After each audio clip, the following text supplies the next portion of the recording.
Untuk membahas lebih lengkap terkait hal ini, pemirsa sudah terhubung bersama kami melalui sambungan daring Kabid Humas Polda Jabar, Kombes Pol Hendra Romawan. Selamat sore, Pak Hendra.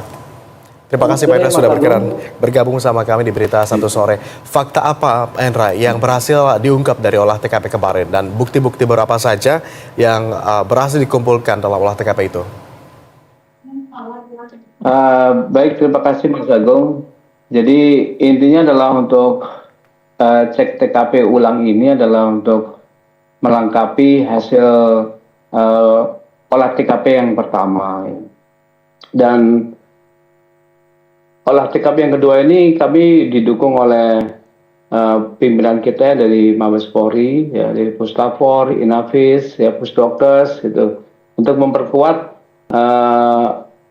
barang bukti yang kita kumpulkan, termasuk nantinya yang kita sampaikan kepada rekan-rekan sebelumnya, yaitu adanya ujian DNA tadi itu, ya. Tentu saja dengan dukungan dari tingkat pusat ini membuat kita semangat juga dan memperkuat bagaimana proses penyidikan dan pembuktian barang bukti.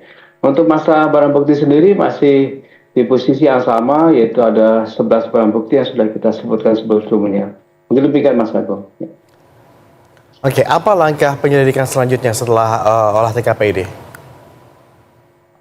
Jadi kami intinya adalah memperkuat dari, kan awalnya saudara PAP ini tidak membuka apakah ada korban-korban selanjutnya sebelumnya atau sesudahnya, ya.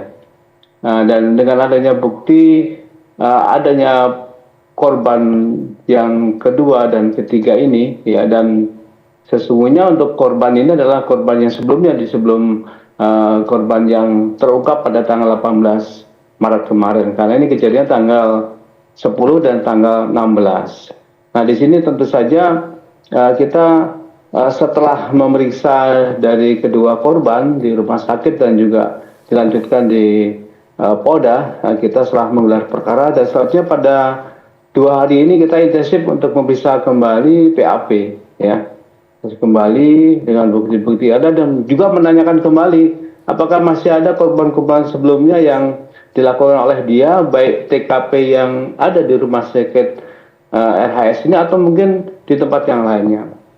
Nah, ini yang sedang kami intensifkan, dan tentu saja kami juga masih menunggu apa hasil dari rekan-rekan kita, yang kita tetap meminta dukungan dari rekan-rekan untuk menjadi secara profesional. Demikian Mas Agung. Oke, saat ini masih menunggu hasil-hasil dari temuan-temuan lainnya begitu. Sampai kapan rencananya ini? Tentu saja kita upayakan secepatnya. Nah, kita untuk penguatan pasal pun kita juga sudah berkoordinasi dengan tim penyidik lainnya termasuk jaksa. Jadi kita untuk penguatnya itu pasal 64 KUHP yang terbaru, di mana di situ adalah perbuatan yang berulang, ya, dan tentu saja ancaman hukumannya bisa diperberat lagi. Demikian Mas Agung. Oke, Pak Hendra, ada banyak spekulasi di luaran sana begitu, termasuk salah satunya dugaan bahwa pelaku ini mengalami kecenderungan kelainan seksual begitu. Sejauh ini tetapi dari penyelidikan yang Anda lakukan dan tim begitu, apakah memang pelaku ada kecenderungan kelainan seksual begitu sehingga melakukan tindakan ini? Dari analisa dan gelar perkara kita, memang dari ketiga korban ini mengalami kekerasan seksual ini dengan posisi yang sama, di mana dia menggunakan obat-obatan bius, ya, yang kemudian korban ini semuanya tidak sadarkan diri. Nah, ketika korban ini tidak sadarkan diri, nah, ketiga-tiganya menjadi korban dari si pelaku ini.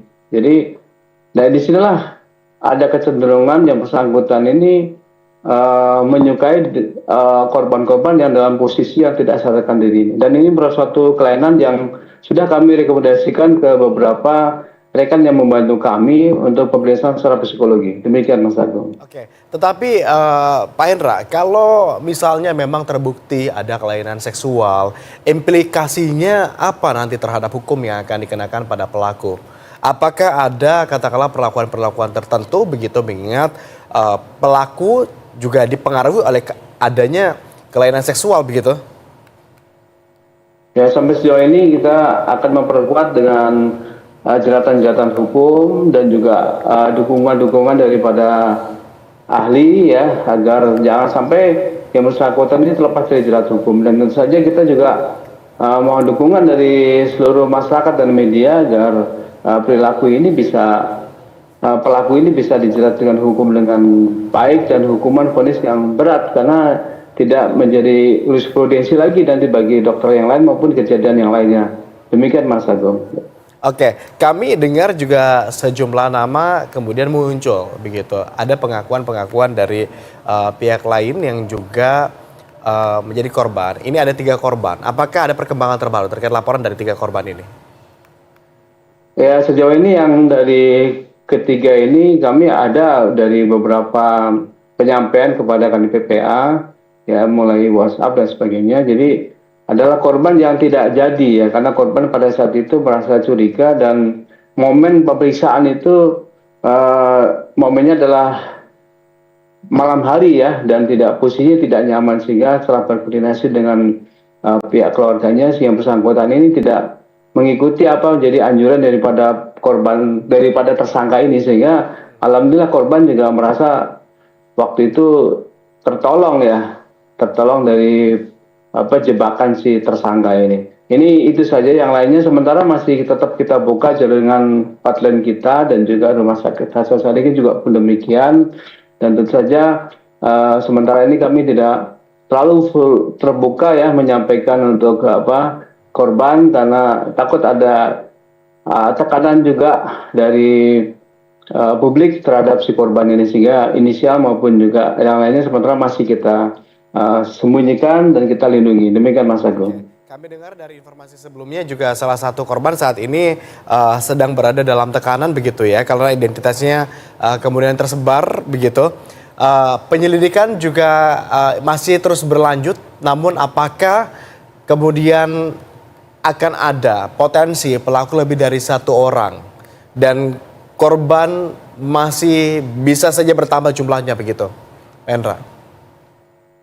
Kalau dari alokasi dia magang bekerja ya, dan lamanya dia melaksanakan tugas di magang di rumah sakit, itu kemungkinan masih ada. Tetapi saya berharap ya cukup ini saja yang dilakukan oleh tersangka ini, karena tentu saja merasa kasihan ya kepada pihak-pihak tertentu yang sangat dirugikan oleh tersangka ini. Mungkin demikian Mas Agung. Oke, karena ini juga terjadi di area rumah sakit begitu ya, ada institusi di sana begitu. Apakah polisi juga kemudian turut memeriksa pihak rumah sakit terkait batasan penggunaan anestesi yang dapat diakses oleh dokter yang statusnya ini dalam masa pendidikan begitu?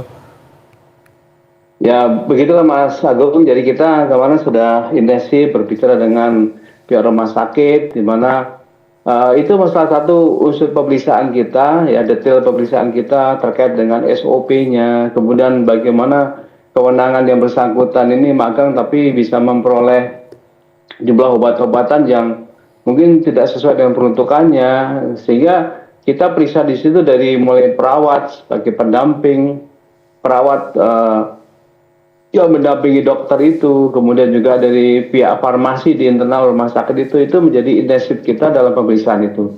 Demikian juga bagaimana perizinan terhadap obat-obatan yang peruntukan itu untuk apa gitu. Kenapa kok seluruhnya yang penyakit apapun dia dari mulai pemeriksaan gigi, darah, kenapa harus bisa menggunakan obat-obatan itu. Ini jadi satu catatan buat kita Mas Agung, sehingga ini tentu akan menjadi perhatian kita, dan dari pihak rumah sakit selama ini masih kooperatif dan selalu koordinatif. Mungkin demikian Mas Agung.